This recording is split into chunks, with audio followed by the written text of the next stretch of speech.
Olá, gente bonita, tudo bem com vocês? Se você não me conhece, meu nome é Jane. Se for a primeira vez que você está vindo aqui, eu quero te convidar para você fazer parte dessa família virtual, morar nessa casa 3 ou 2 vezes por semana. Eu estou me organizando para ser 3 vezes por semana para receber vocês aqui, 3 vezes por semana.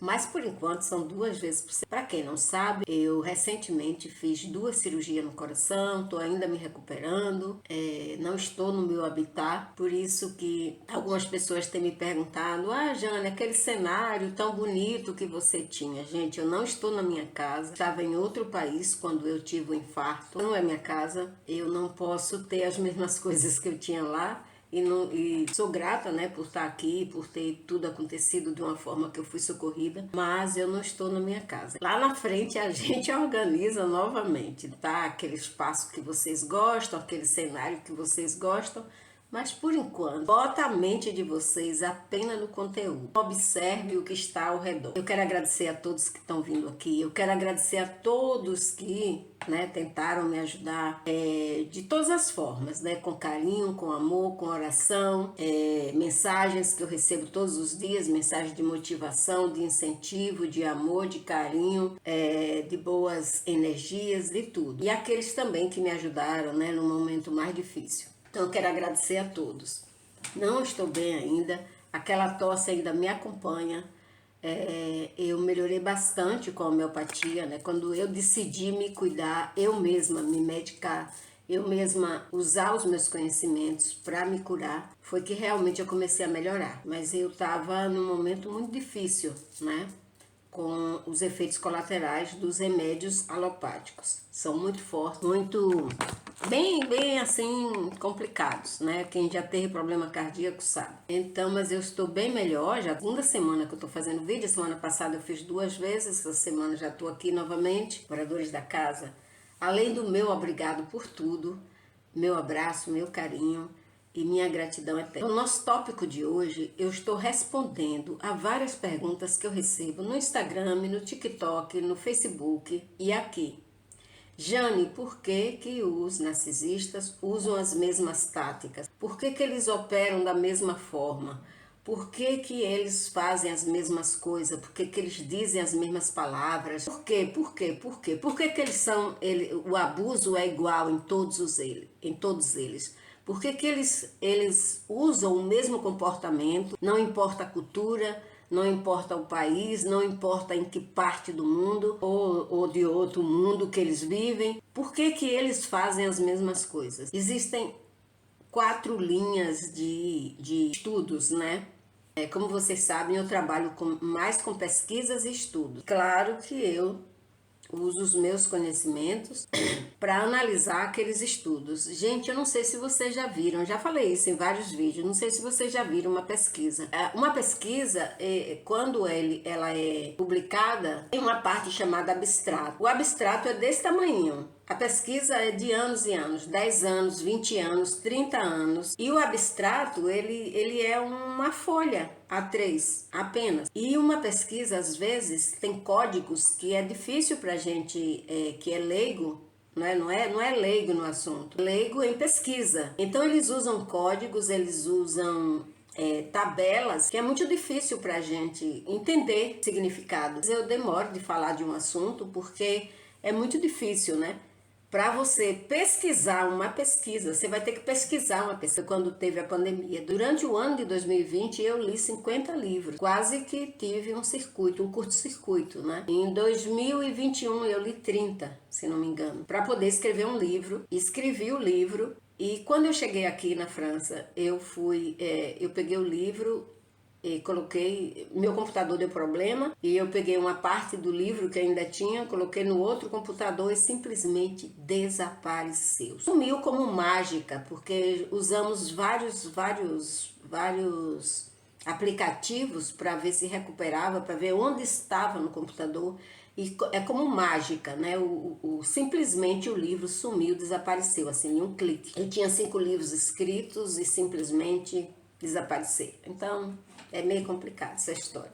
Vamos lá, vamos para o tópico de hoje. Porque os narcisistas usam a mesma táticas que parece um manual que foi escrito para eles aprenderem a agir dessa forma. Pode ser considerado um manual, mas não um manual escrito por psicólogos ou psiquiatras ou pessoas perversas ou por qualquer outra pessoa. Não, não é isso. É um manual da natureza humana, do princípio humano, do bem e do mal, da luz e das trevas. Vocês estão entendendo?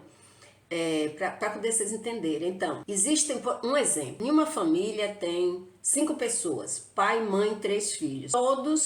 4 pessoas são normais. Uma pessoa nasceu com distúrbio de personalidade, com esquizofrenia, é bipolar, é borderline, é antissocial. Muitas vezes uma pessoa é criada numa família onde todos têm princípios e é ensinado a essa pessoa princípios também, valores, né? Valores, princípios. E aquela pessoa simplesmente se desvia. Aquela pessoa vai ser um criminoso, vai ser um antissocial, porque já falei para vocês, o antissocial, o princípio do abuso, o princípio da perversão, da perversidade de pessoas perversas, vem do início da humanidade, onde o nosso cérebro primitivo ele foi desenvolvido para a gente sobreviver. Ou seja, se você para comer você tivesse que matar o seu vizinho, você mataria para poder pegar o alimento dele. Se você quisesse a mulher do vizinho, você ia lá, matava o vizinho e tomava a mulher dele, entendeu? Então, a lei do princípio humano é a lei da sobrevivência. E a lei da sobrevivência, salve-se quem puder. É uma lei primitiva, é uma lei perversa, é da própria natureza humana, né? É como se fôssemos animais sem nenhum tipo de raciocínio. Esse é o princípio da lei da sobrevivência, né? Em que nós fomos evoluindo e entendendo, criando regras de convivência, de sociais, e a gente respeita o próximo nos respeita, e essa coisa que a gente chegou até aqui. O que acontece é que de uns anos para cá parece que houve uma reversão. Aquilo que foi evoluído parece que se reprimiu, se retraiu. Então a humanidade passou a agir de uma forma mais primitiva do que social. Mas falando de narcisismo, falando de distúrbio de personalidade, falando do cérebro, falando do comportamento humano a nível psicológico, existem alguns problemas no cérebro que não são neurodivergentes, mas são problemas no cérebro e pode sim desenvolver comportamentos iguais em qualquer lugar do mundo, né? Então assim, um narcisista brasileiro se comporta da mesma forma que um narcisista europeu, que um narcisista americano, que um narcisista australiano, que um narcisista asiático, que um narcisista índio, né? De qualquer tribo, de qualquer lugar do mundo. O narcisista vai sempre ter o mesmo comportamento, porque eu vou explicar para vocês. Então é o seguinte, os narcisistas, parece que tem um manual, que eles estudam, eles se comportam iguais. Mas esse manual, como eu falei, é um manual primitivo da natureza humana. Não é um manual que foi escrito por ninguém. Eles usam as mesmas táticas, eles usam os mesmos métodos, eles usam as mesmas palavras cruéis e perversas, eles usam o mesmo modo operandi de perversão, de perversidade, de maldade, de crueldade. Porque narcisista e outras pessoas tóxicas, todos eles têm um nível, um grau de perversidade e de perversão muito alto. Como todos sabem, já expliquei aqui e vários outros profissionais também já explicaram, todas as doenças mentais, elas têm 3 espectros, que é o leve, o moderado e o severo. Do moderado para o severo, eles praticam essas coisas que machucam as outras pessoas.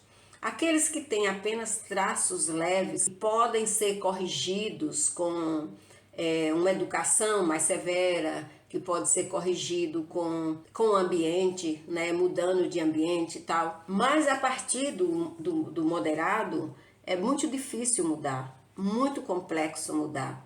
E raramente não se muda uma pessoa que tem distúrbio de personalidade, uma pessoa que tem doenças mentais. Eles precisam ser monitorados por profissionais da área de saúde mental, porque eles realmente são pessoas que ferem e machucam os outros. Uma observação para distúrbio de personalidade é que eles são sociais. Eles estudam, eles se formam, eles alcançam cargos altos, eles constroem família, eles fazem sexo, eles têm filhos, eles fazem parte de uma sociedade, eles têm carteira de motorista, eles dirigem, eles vivem por aí, eles viajam, eles alcançam tudo na vida e vivem como se fossem pessoas normais. Porém, no ambiente familiar, no ambiente de trabalho, eles podem expressar essa anormalidade funcional que eles têm. Por quê? Porque eles ficam, para eles serem sociais, eles escondem, eles guardam esse lado perverso, cruel, primitivo e coloca para fora com as pessoas mais próximas, com as pessoas mais íntimas, né? Aquelas pessoas que sentem vergonha de falar aquilo, de falar, olha, eu fui machucado por meu pai, por minha mãe, por meu irmão, por meu esposo, por minha esposa, pessoas que eu convivo diariamente, por pessoas do meu convívio diário. Então a gente sente vergonha de dizer que foi machucado por essas pessoas de uma forma cruel. E tem um detalhe que é mais agravante, é que você, quando vai falar sobre isso de uma pessoa perversa, raramente quem está fora acredita, porque aquela pessoa, socialmente, ela se comporta como se fosse uma pessoa normal, ela se comporta como se fosse uma pessoa bondosa, ela se comporta como se ela tivesse empatia, mas na realidade ela é tão cruel e tão perversa como um réptil, como um animal primitivo, que essa é a nossa origem, do animal primitivo. Nós somos animais. Pelo menos eu, quando estudei ciências, estudei que o homem era um animal, né, primitivo, com a diferença dos outros animais que tinham uma consciência. Mas essa consciência é usada por muitos poucos, né? Pelo menos hoje, com a mídia, com essa forma da gente dividir informação com outras pessoas, a gente vê que esses seres, eles sempre estiveram por aí. Se você conversar com pessoas que são sobreviventes de abuso, você percebe que o comportamento dos agressores dessas pessoas são iguais em qualquer lugar do mundo. Você vê um depoimento de uma pessoa que mora na China, uma pessoa que mora na Índia, uma pessoa que mora na Austrália, uma pessoa que mora no Brasil, uma pessoa que mora em qualquer país da Europa, uma pessoa que mora nos Estados Unidos. Aí você casa esses depoimentos de abuso, eles são iguais. Iguais. Quando a gente fala de um abusador, a pessoa pergunta para mim e para outros profissionais assim, parece que você estava na minha casa. Parece que você morava na minha casa, parece que você viu meu marido fazendo isso, minha esposa fazendo isso, meu pai fazendo isso. É porque é primitivo, isso é do cérebro humano. E algumas pessoas, elas evoluíram a empatia. Outras pessoas, como narcisista, psicopata, antissocial, esquizofrênicos e outros, eles não desenvolveram a empatia. E eu vou explicar aqui por quê. Então é o seguinte, por que narcisista de todas as culturas, raças, credos, parecem seguir os mesmos padrões de abuso? Os sobreviventes, vamos começar explicando o que acontece com sobreviventes de guerra, o que aconteceu com sobreviventes de guerra, para poder vocês entenderem como é esse processo, entende? Então eu vou explicar aqui, através de algumas pesquisas, através de alguns estudos, para poder ficar mais claro na mente de vocês como é que esses seres que a gente considera pessoas que têm distúrbios de personalidade, eles operam. Então, por que parece que eles seguem os mesmos padrões? Os sobreviventes de guerra, eles passaram por dessas mesmas torturas, esse mesmo comportamento por aquelas pessoas que eles foram submetidos. O comportamento segue um padrão em qualquer grupo demográfico, não importa onde eles estiverem, né? Em qualquer lugar, em qualquer ambiente demográfico do planeta, eles vão operar da mesma forma. Então, parece que tirou o manual e foi introduzido nessas culturas para que essas pessoas... Mas se fosse um manual, qualquer pessoa teria acesso, qualquer pessoa iria aprender. E não é, como eu expliquei no início, uma família de 5 pessoas, 4 pessoas podem ser normal e outra pode ser narcisista. E uma só ser narcisista, ou ter traços de outros distúrbios. O comportamento, esse comportamento que parece que foi copiado e colado por várias culturas, acontece o seguinte: houve um experimento em 2013, em que as pessoas perguntavam assim: essas pessoas que têm distúrbio de personalidade, eles estão usando um código secreto? Por que essas pessoas fazem as mesmas coisas? Eles são treinados por alguma seita diabólica? Não, gente, não é. Isso tem explicação na ciência, por que eles agem assim, entendeu? Tem gente que diz assim, que eles usam técnicas do FBI, do KGB, não é nada disso, gente. Não é nada disso. Isso vem desde o início da humanidade. A resposta pode ser encontrada na anatomia do cérebro das pessoas que têm doenças mentais. O cérebro o cérebro das pessoas, a anatomia do cérebro das pessoas que têm doenças mentais, eles operam da mesma forma, por causa dessa anatomia. Então vamos lá saber como é que funciona isso. O vídeo de hoje vai ser grande. Eu disse que não queria fazer vídeo grande, mas não tem jeito. Não tem jeito. Para explicar, não tem jeito. A anatomia, ela está explicada através da psicologia, ela está explicada no ambiente que a pessoa viveu. Existem 8 táticas que foram estudadas nesse estudo de 2013. Foram estudados, eles pegaram esses sobreviventes para estudarem o que esses sobreviventes passaram, o que eles sofreram. Esse estudo foi feito com sobreviventes que foram presos pela Coreia do Norte, né? Eles foram presos, eles são sobreviventes da guerra, né? São americanos que foram estudados e as táticas são as mesmas. Então, o que a gente chega à conclusão? De que essas pessoas que, como Hitler e outros, eles usam técnicas e táticas de abuso, de perversão, que é chamada de controle coercivo. Existe 8 táticas de controle coercivo que são usadas, que são praticadas por narcisista. Mas isso tem uma explicação no cérebro dessas pessoas.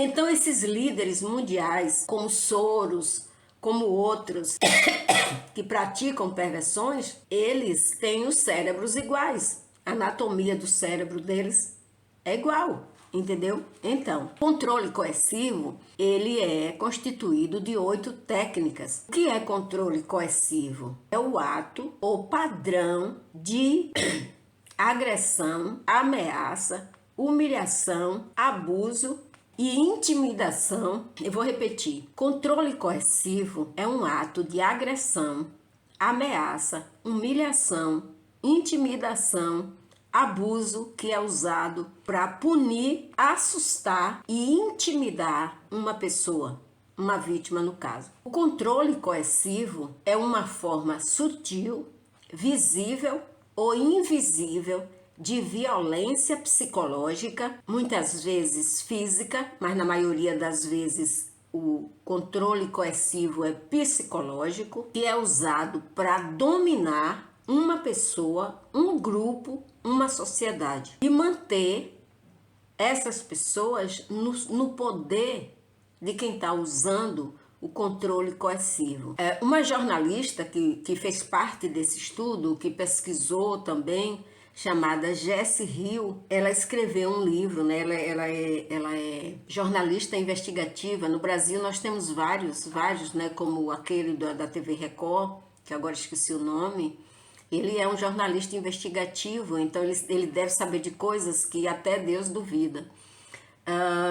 Tem outro também, como é o nome dele, meu Deus? Feltrin, né? Feltrin é um jornalista investigativo, então ele também deve conhecer várias técnicas e várias coisas, porque os jornalistas, eles conseguem entrar, né, a Polícia Federal, essas polícias todas secretas, investigativas, então eles conhecem todos como é que a mente desses seres operam, porque eles estudam para isso, eles investigam, eles fazem parte de pesquisas, eu vou falar aqui também de um estudo que foi feito por um professor da Harvard também, que fez esse estudo. Então, o controle coercivo, ele pode ser sutil, ele pode ser visível ou ele pode ser invisível. O invisível que a gente fala não é que ele não exista, mas ele é feito de uma forma que você não observa e você não entende que você está sendo abusado. Você só vai entender anos depois e às vezes você nem vai entender, você só vai ter as sequelas. Você vai ser uma pessoa que tem medo, você vai ser uma pessoa que... É bem complexo isso, gente, é bem complexo, né? Então essa Jessie Hill, que ela é uma jornalista investigativa, ela usou várias pesquisas forenses. Hill, ela pesquisou vários estudos de psicólogos forenses, de investigadores forenses, que não é só psicólogo, né? Tem investigadores, tem policiais forenses, tem vários.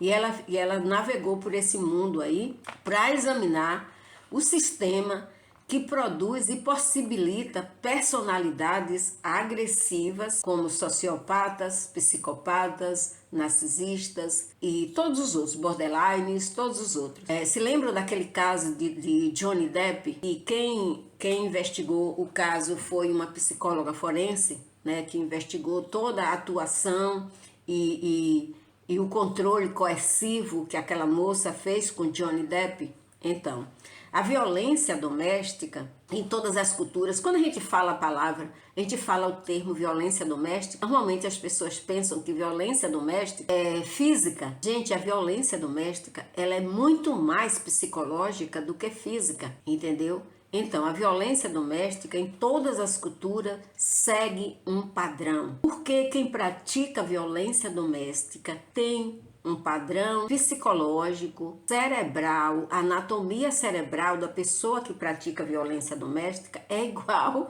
em qualquer lugar do mundo, porque é uma anomalia, para a gente falar a palavra certa, tá? Eu estou falando anatomia da anomalia cerebral dessas pessoas. Então, as histórias de violência doméstica, elas são praticamente iguais.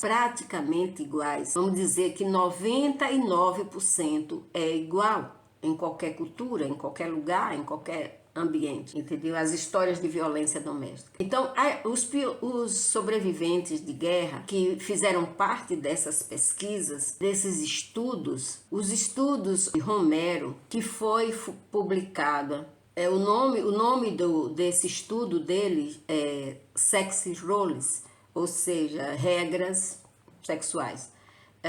Foi publicada num jornal de pesquisa em 1985. Então, para você entender, lá nesse estudo, ele escreveu 8 táticas que são usadas em prisões com prisioneiros de guerra e que são as mesmas táticas usadas na violência doméstica. Então, o problema não é um manual, o problema é a doença que tem no cérebro dessas pessoas.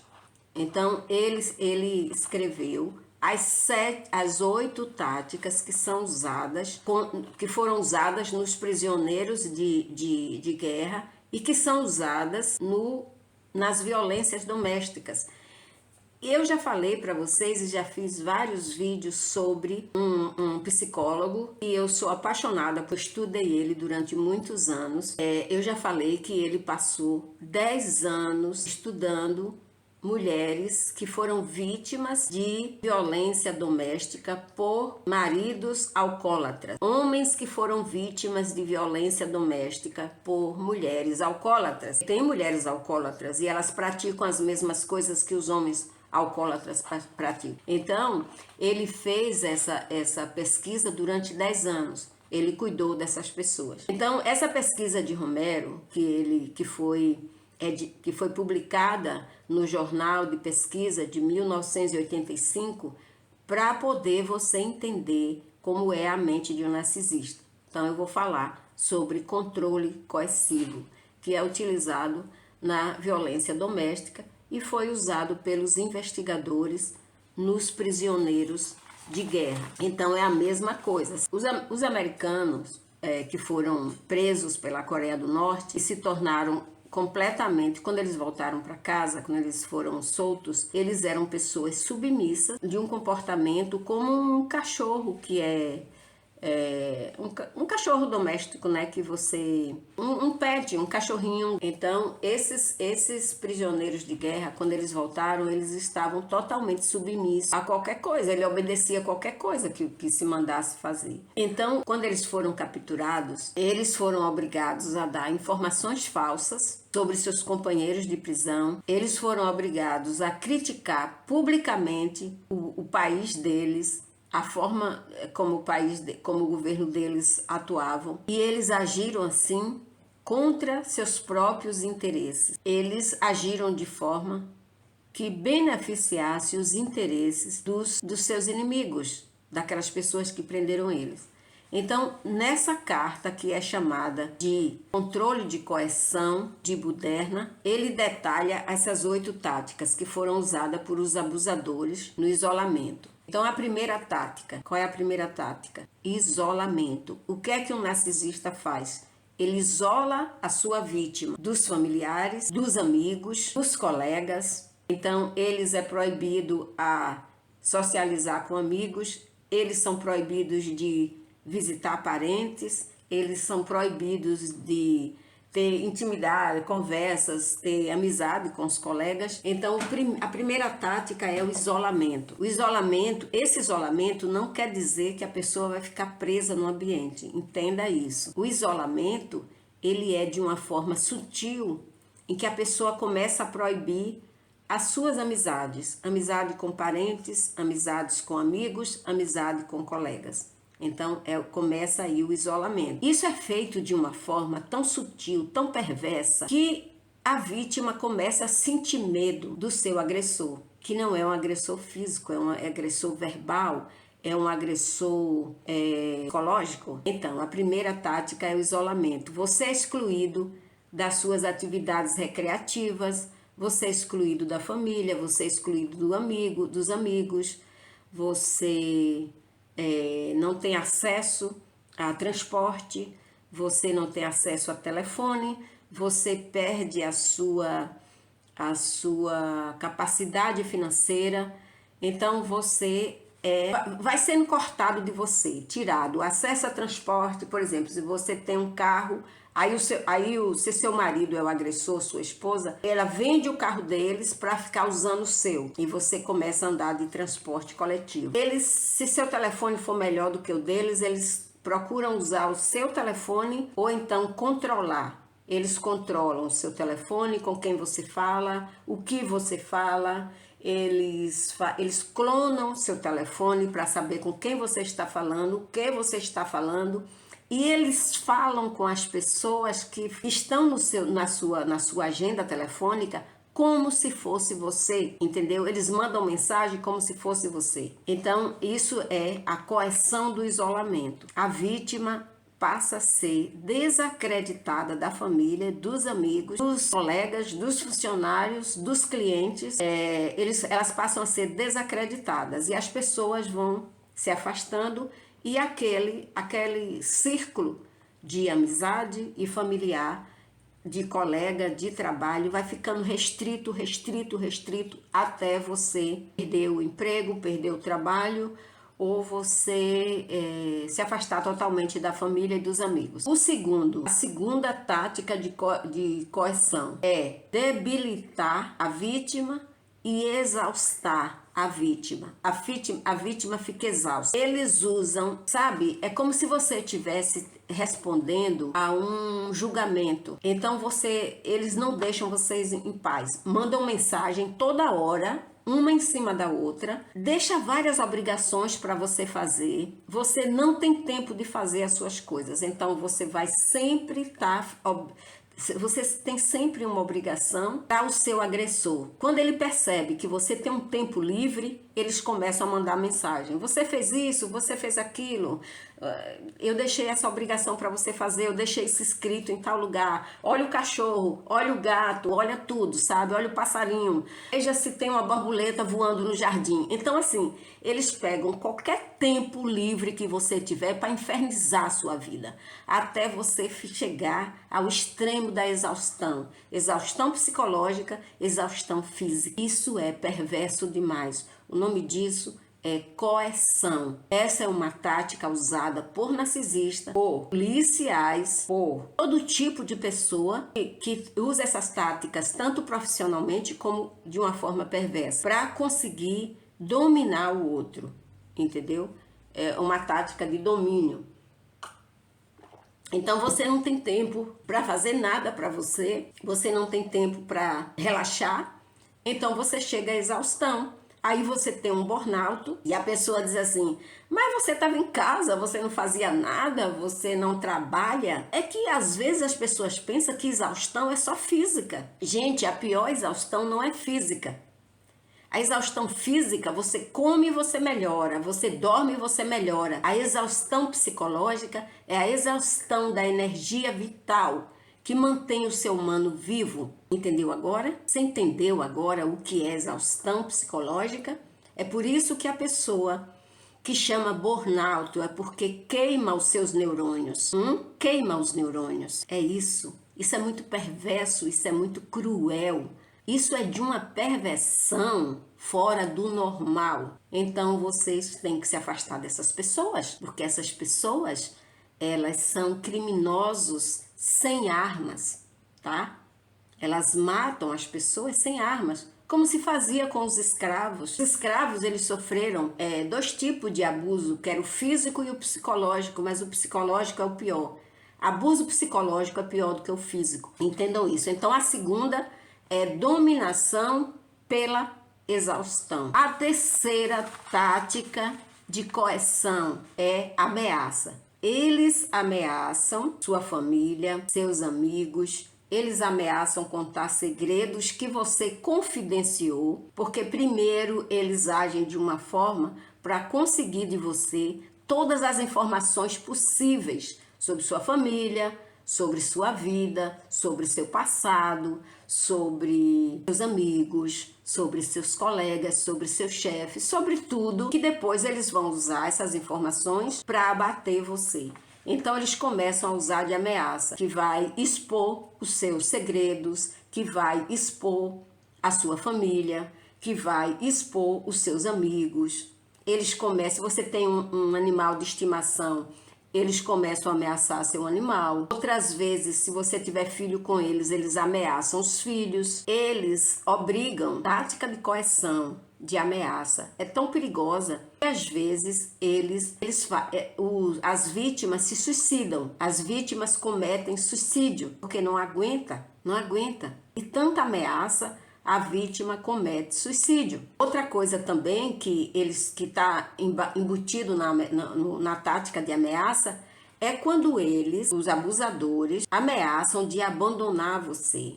Tipo assim, se eu te deixar, você vai morar embaixo da ponte. Se eu te deixar, você vai passar fome. Se eu te deixar, você vai virar, no caso de mulher, você vai virar prostituta. E no caso de homem, se eu te deixar, você vai morar embaixo da ponte, você vai comer lixo, você vai se suicidar. E a pessoa se suicida porque não aguenta, entendeu?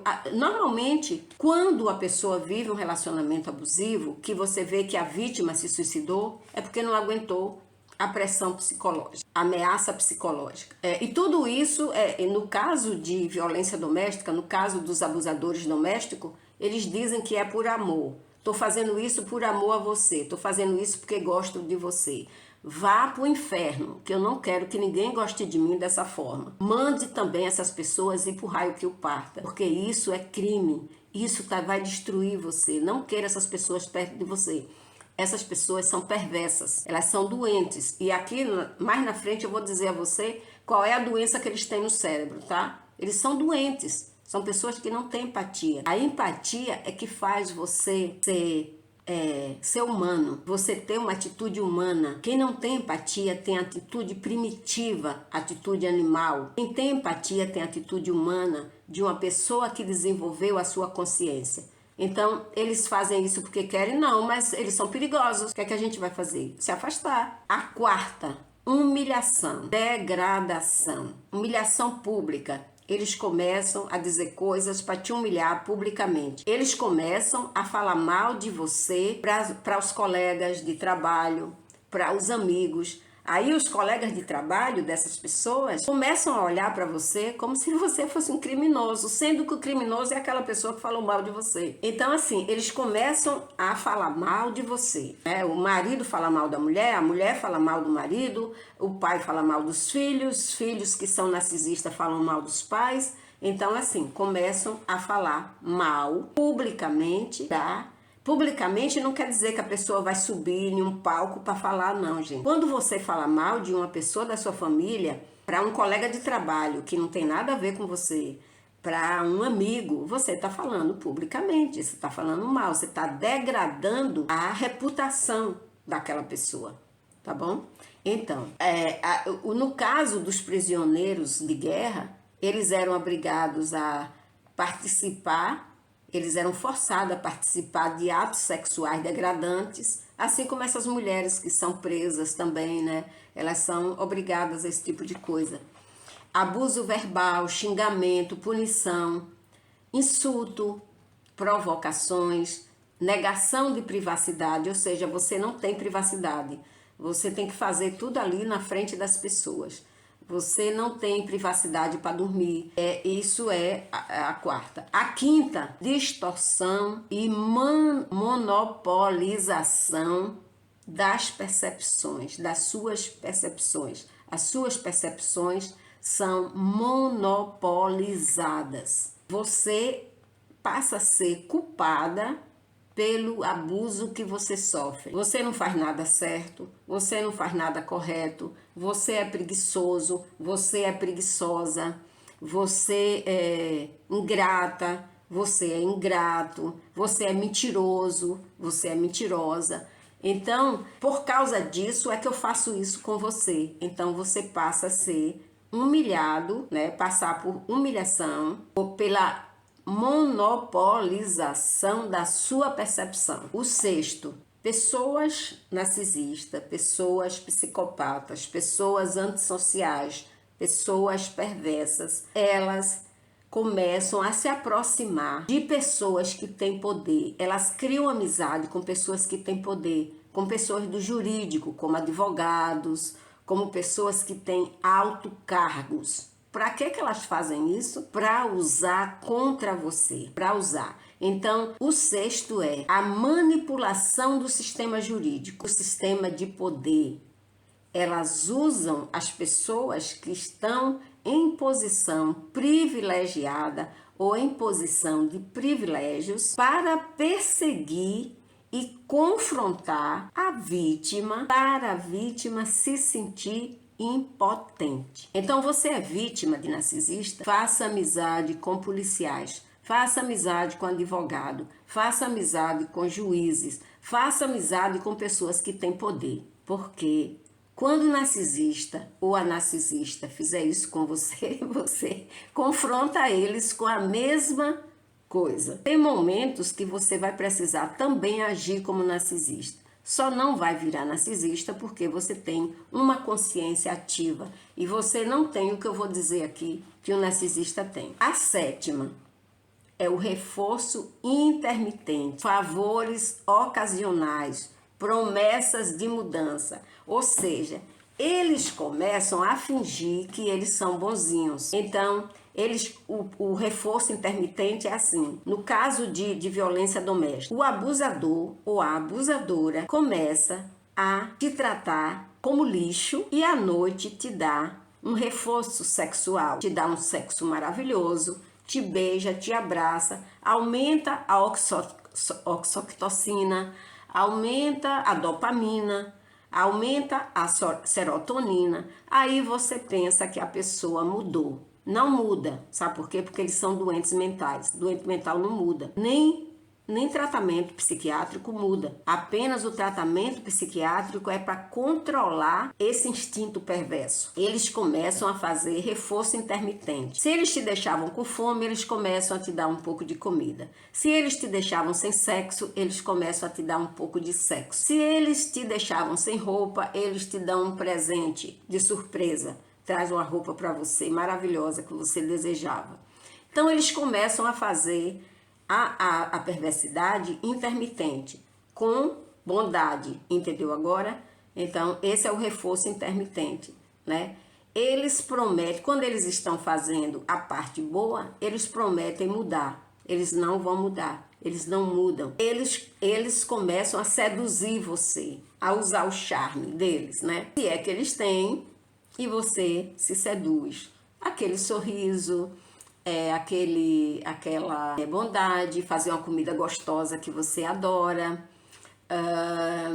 te levar para algum lugar, te convidar para uma viagem maravilhosa, te dar uma noite inesquecível. E essas coisas que a gente gosta, porque a gente gosta do que é bom, a gente gosta de ser tratado bem, a gente gosta de ser amado, a gente gosta de ser querido, né?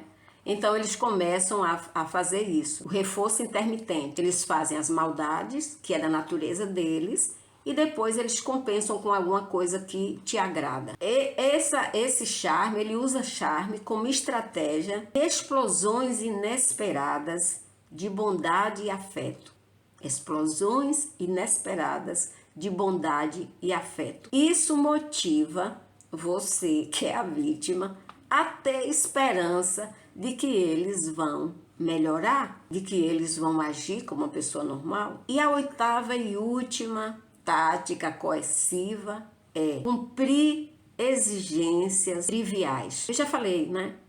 Então você tem que cumprir exigências triviais. Você vive sob um manual. Quando você compra um produto, você compra um computador, você compra uma máquina de lavar, você compra uma geladeira, você compra um eletrodoméstico, aí vem o manual do proprietário, né? Narcisista, então, eles pensam que o marido, a esposa, os filhos são propriedade deles. Então eles têm um manual de proprietário que você tem que seguir ali para não dar defeito, né? Tipo, aparelhos eletrodomésticos, se você não seguir aquele manual, eles dão defeito. É a mesma coisa, entendeu? Então, isso é um jogo mental, tá? É um jogo mental. Ele pune você se você não cumprir essas regras, que é um conjunto de regras rígidas que estão constantemente mudando. Não é fixa, não são fixas. No manual de proprietário, as regras são fixas, né? Mas no caso de narcisistas e de pessoas tóxicas, não são fixas, eles mudam essas regras, estão constantemente mudando. Estas regras podem incluir controlar você, mudar a sua aparência física, tá? Incluindo seu estilo de vestir, a forma de você falar, a forma de você andar. Você começa a ser criticado para poder você mudar e se encaixar naquilo que aquela pessoa queria. Tarefas domésticas, parentalidade, pontualidade. Essas táticas têm sido utilizadas. Agora vocês comecem a prestar atenção que eu vou falar aqui. Essas táticas, elas foram utilizadas nos sistemas opressivos de tortura seculares há séculos. Todos os séculos foram usadas essas táticas de tortura. Elas foram usadas nas sociedades escravistas para condicionar homens e mulheres em cativeiros para cumprirem os poderes constituídos. Isso eu vou falar lá no fim. A violência física não é necessária quando existe violência psicológica. A violência física não é necessária para destruir uma pessoa onde existe violência psicológica.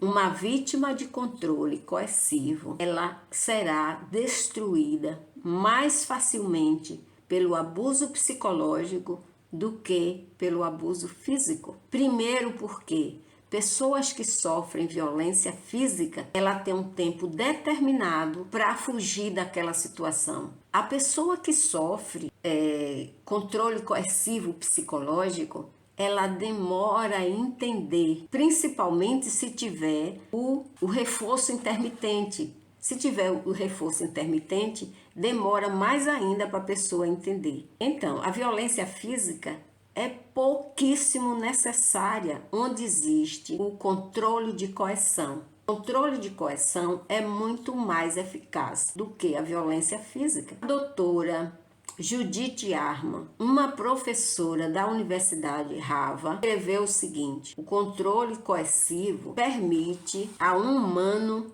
escravizar outro. Está no livro dela, doutora Judith Arman, é professora da Harvard. Ela disse que o controle coercivo escraviza qualquer humano. E ela disse mais: o controle coercivo é notadamente eficaz e consistente. Então, por que os narcisistas usam essas táticas de controle coercivo? Porque é um método de tortura psicológica usada para escravizar e torturar emocionalmente as vítimas. Os escravos, eles passaram por isso. Então eles viram que aquilo dava certo. Porque eles são os narcisistas. Todas essas pessoas que têm distúrbio mental, elas são sádicas. Elas se alimentam de subjugar suas vítimas. Isso lhe dá suprimento psicológico, suprimento emocional, suprimento hormonal. Porque quando eles fazem isso, aumenta a dopamina, a serotonina, a oxitocina, a adrenalina e o cortisol. Então eles vivem com todos esses hormônios bem alto, no limite, para poder eles se sentirem bem e para poder eles agirem dessa forma. Então nós conseguimos esses bem-estar de outra forma, fazendo bem, agradando, fazendo coisas maravilhosas, ajudando as outras pessoas, amando as pessoas. A gente consegue oxitocina, dopamina, serotonina, todos os hormônios do bem-estar, a gente consegue agradando, fazendo bem. Enquanto que essas pessoas doentes mentais, elas conseguem fazendo coisas perversas. Elas não têm noção que elas podem conseguir de outras formas. E mesmo quando elas estão em algum momento intermitente fazendo uma coisa boa, para elas não é o suficiente. Entendeu agora? Agora que vocês vão entender por que os narcisistas, psicopatas, sociopatas, antissociais, borderline e outros, esquizofrênicos e outros, usam as mesmas táticas perversas e cruéis. Por que essas pessoas usam essas mesmas táticas? Agora é que eu vou dizer. Em 2013, houve um estudo para entender por que essas pessoas têm o mesmo modo operandi. Esse estudo foi realizado durante o ano de 2013 e o nome desse estudo é Anormalidade da Substância Cinzenta Cerebral. Esse estudo foi feito em pacientes com transtorno de personalidade narcisista e antissocial. E se descobriu em ressonância magnética que existe um déficit estrutural consistente no córtex insular do cérebro dessas pessoas. Então, eles têm um problema na massa cinzenta. A massa cinzenta dessas pessoas é menos do que numa pessoa normal, entendeu agora? Esse déficit estrutural do cérebro dessas pessoas, consistente, tem menos espessura, né, na região onde o volume de massa cinzenta está correlacionada. Então, se a nossa é de pessoas normais, é nessa espessura, a dos narcisistas e de outras pessoas que têm distúrbio de mentais é menor. Por isso que eles sentem essa vontade de fazer maldade. E por isso que eles agem igual em qualquer lugar do mundo. É o volume de massa cinzenta que é menor do que numa pessoa normal. Nos narcisistas, esse déficit diminui mais ainda quando eles são alcoólatras, quando eles são viciados em droga. Então, Quando uma pessoa se vicia em droga, se vicia em álcool, a massa cinzenta diminui de espessura, então eles ficam piores ainda. Então, pessoas que abusam de drogas, que abusam de álcool, esses indivíduos, eles agravam o déficit da massa cinzenta no córtex insular. As imagens de um cérebro, de um alcoólatra e de um drogado, a diferença é visível quando você olha as fotos de ressonância magnética, é visível a diferença na espessura da massa cinzenta. Então existe uma deteriorização chocante da massa cinzenta. Então, os narcisistas, as pessoas que têm doenças mentais, eles compartilham esse mesmo déficit. Por isso que eles agem igual.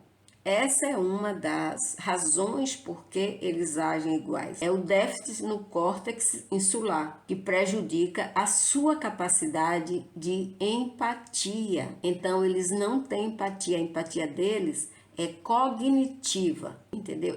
Eu tenho um vídeo aí mostrando a diferença das duas empatias. Existe um tipo de empatia que todo mundo tem. Não importa a massa cinzenta se está normal ou anormal. Existe um tipo de empatia, que é aquela empatia social, aquela empatia de vendedor, tá? O vendedor tá ali puto da vida, porque tá trabalhando em pé o dia inteiro, mas quando você entra na loja, ele abre um sorriso, ele te explica o produto e ele te empurra o produto. Então essa é uma empatia social, não é uma empatia emocional, é uma empatia causada pelo interesse de ter uma vantagem, ter um lucro.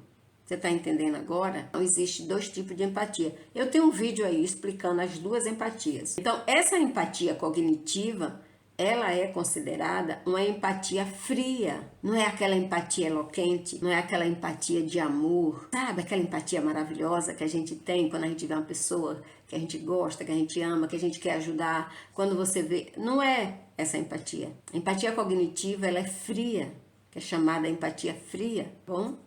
Que é usada muito pelos vendedores, os comerciantes, eles usam muito essa empatia. A segunda razão pela qual os narcisistas agem da mesma forma, não importa a cultura, nem a geografia do ambiente que eles vivem, é a defesa primitiva. A defesa primitiva todo mundo tem, porém os narcisistas operam em um nível de desenvolvimento primitivo, ou seja, eles pensam que eles ainda estão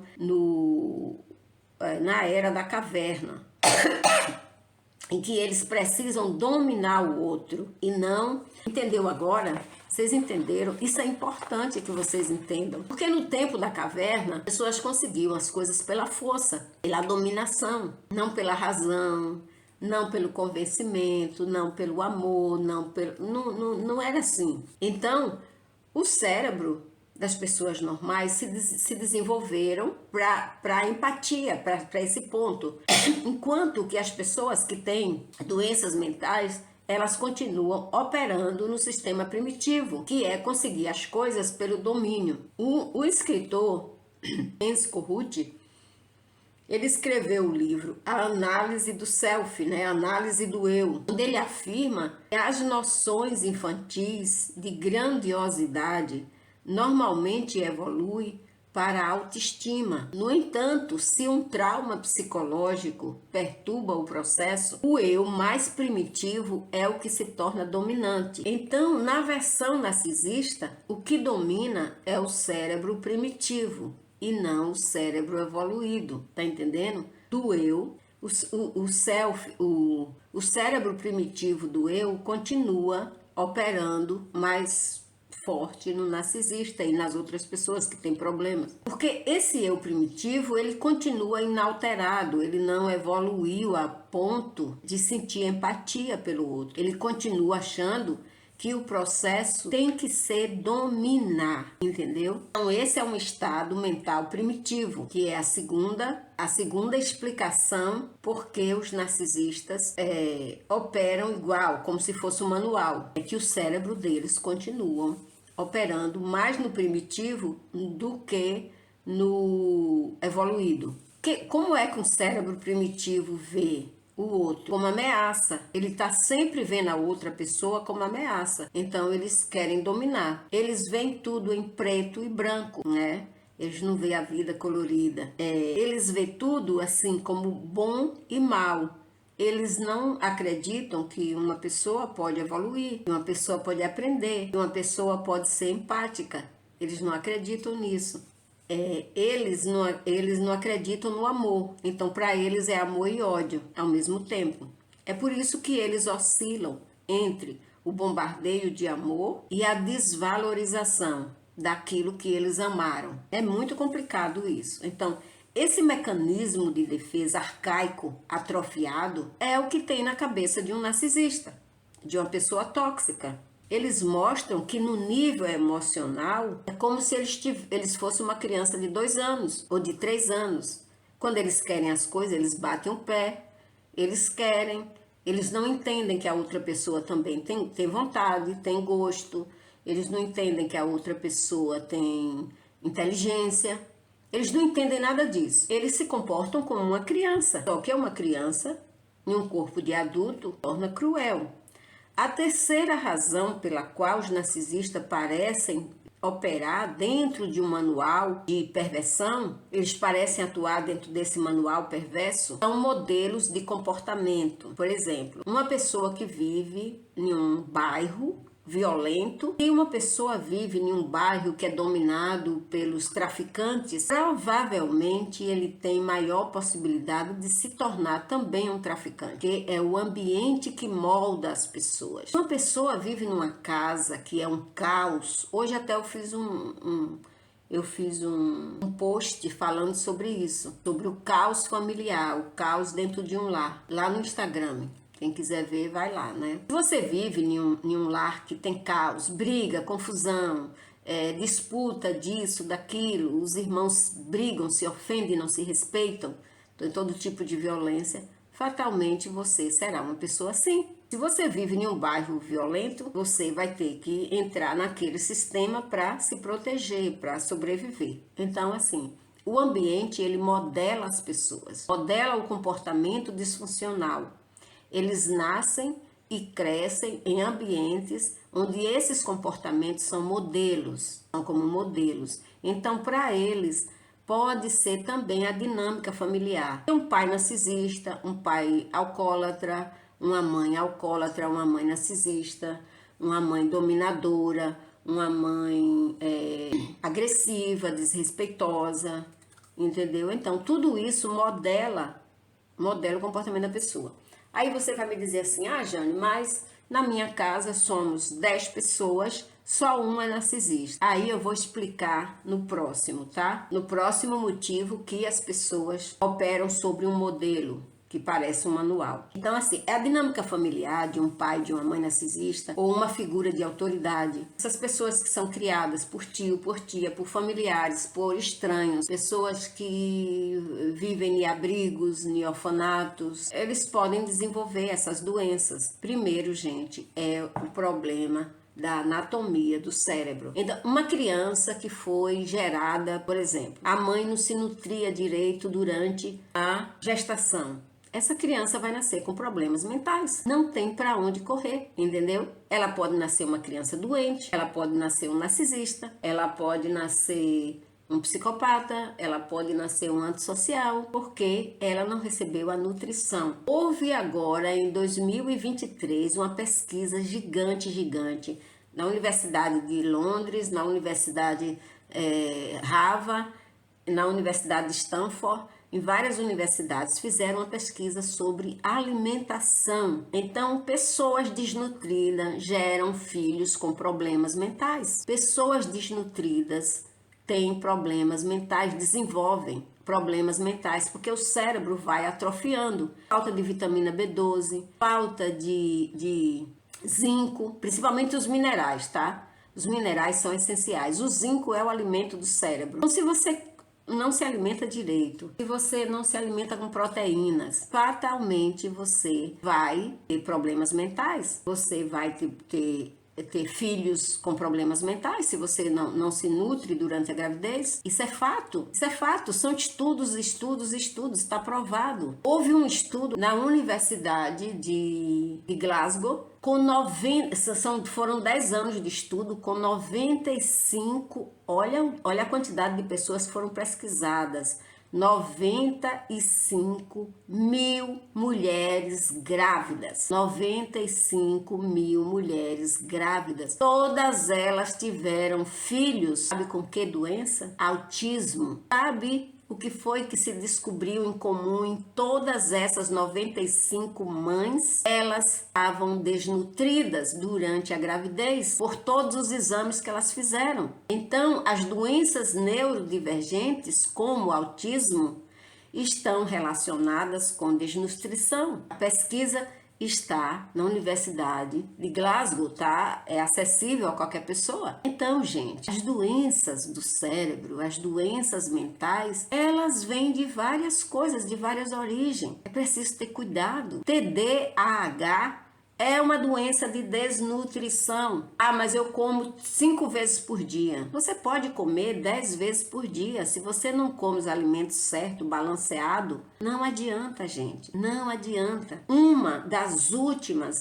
dieta que está confirmado é a dieta keto. A dieta keto, ela é baseada em quê? Em carne, proteína. Então, essas pessoas que passaram por essa pesquisa, que disseram que a pesquisa descobriu que elas estavam com doenças mentais por desnutrição, elas começaram a melhorar quando começaram a comer carne. Entendeu agora? Mas se você falar isso para determinadas pessoas, elas vão querer até mandar prender você. São pessoas ignorantes, que não querem ver a realidade. Então, TDAH é uma doença de desnutrição. Déficit de atenção é doença de desnutrição. Tem que ensinar seu filho a aprender a comer desde cedo, que é da natureza humana. Ah, mas tem animais maravilhosos que só comem folha. O elefante, ele só come folha. O elefante, ele que vive lá na selva, né? Porque os elefantes que vivem em outros lugares comem tudo. Ele aprendeu.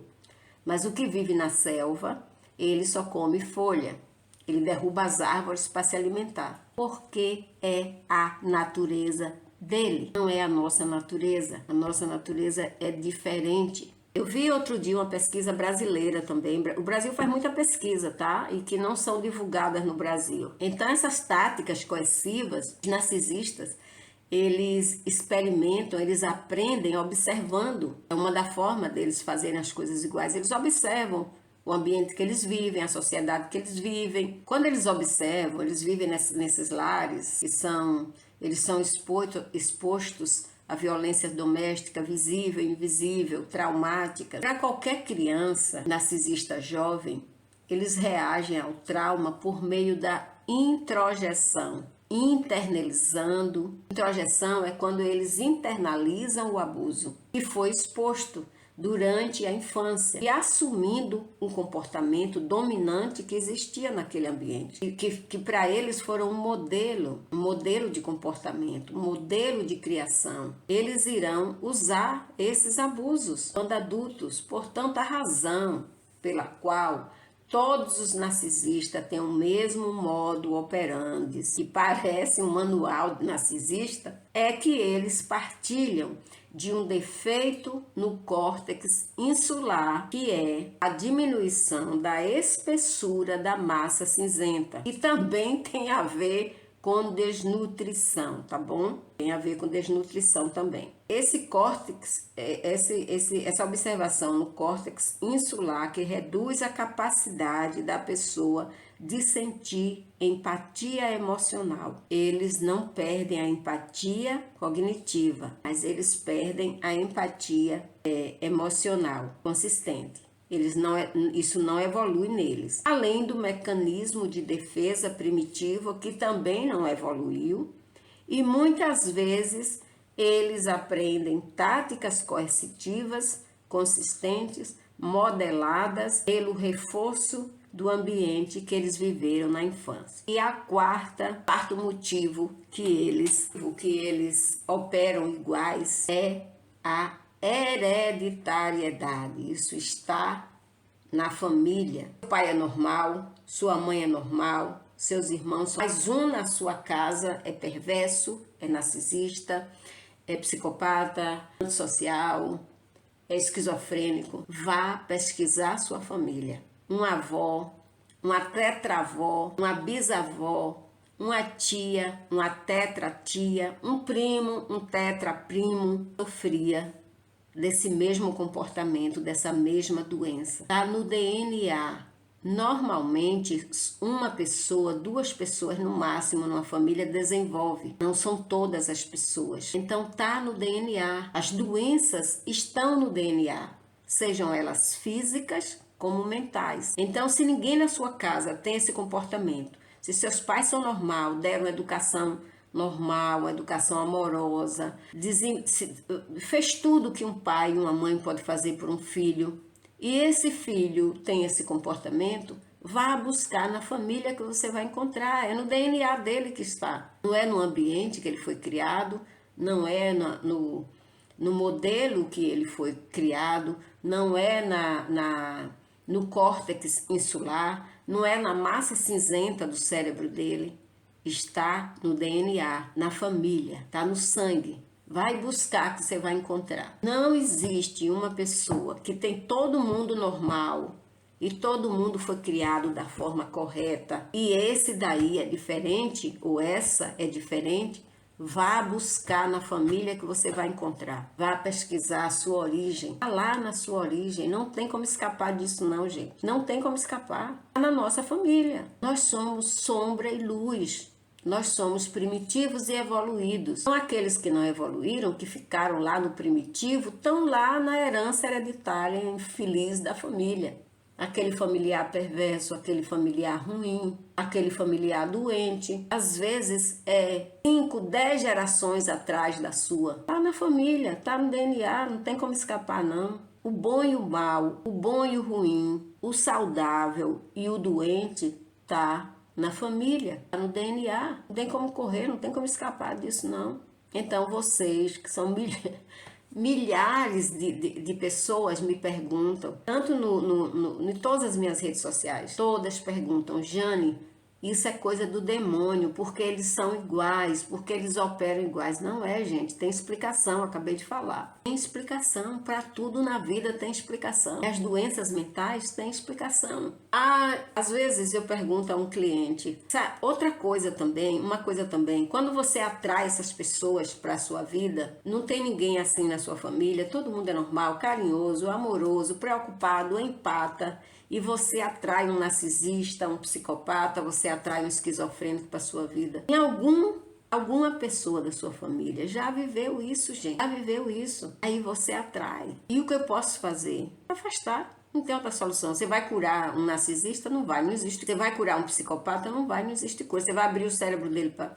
Não vai, não existe cura, não existe cura. O que é que você vai fazer? Se afastar dessas pessoas. Elas ferem, elas machucam. Ou então você se torna igual a elas. É impossível, porque você não tem esse déficit. Então você nunca vai ser igual. Entende agora o que é que eu estou falando? Não existe uma solução. É se afastar, é ficar longe. Você não cura aquilo que é incurável. Você não consegue tratar aquilo que é intratável. Você não consegue mudar aquilo que é imudável.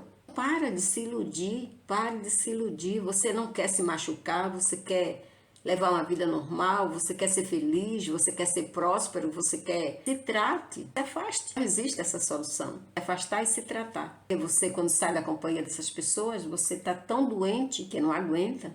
Abuso psicológico, abuso coercivo, controle coercivo é o pior que pode existir. Os maiores estudiosos, os maiores professores, os maiores psicólogos, os maiores psiquiatras do mundo são unânimes em dizer o controle coercivo não precisa de violência física, ele é muito mais destrutivo do que qualquer violência física, porque a partir de agora o mundo vai ficar pior. As pessoas passaram anos e anos se alimentando de porcaria. Hoje as pessoas têm mais, hoje tem mais anemia, mais pessoas anêmicas no mundo do que outra coisa. Sabe por quê? Porque as pessoas não comem mais feijão. As pessoas passam meses e meses sem comer feijão. Eu fui criada comendo feijão todo dia, para não ficar anêmica. Nunca tive anemia na minha vida. Pega um carioca que come feijão todo dia e vê se ele tem anemia. Nunca teve anemia, nunca teve doenças provocadas por anemia. As pessoas comem agora uma vagem e diz que é feijão. Não é feijão, gente. Então você precisa aprender a se alimentar. Voltar a se alimentar como sua avó e seu avô, que você vai se encher de saúde mental e física também. A mãe do meu tio era um rapaz que era casado com a minha tia, que a gente chama de tio, né? Então, a mãe dele morreu com 109 anos e no dia que ela morreu, ela foi na roça, ela cortou cacho de banana, ela colheu manga, ela capinou e ela roçou com 109 anos. O que ela comia? Carne, feijão e arroz, todo dia. Carne, feijão, arroz, carne, feijão, arroz. E banana. Outro dia eu vi uma médica brasileira dizendo que banana com feijão e arroz era veneno. Isso é porque ela nunca foi no Nordeste. Então, gente, beijo no coração de vocês. Dá muito like nesse vídeo, porque quando você dá like, você tá dizendo no YouTube que você gosta desse conteúdo. E eu não vou ficar aqui perdendo meu tempo, ainda convalescente, me recuperando de 2 cirurgias no coração, para fazer vídeo para vocês não darem like, para vocês não compartilharem, para vocês se beneficiarem desse conteúdo e não ter gratidão. Beijo no coração. Tchau.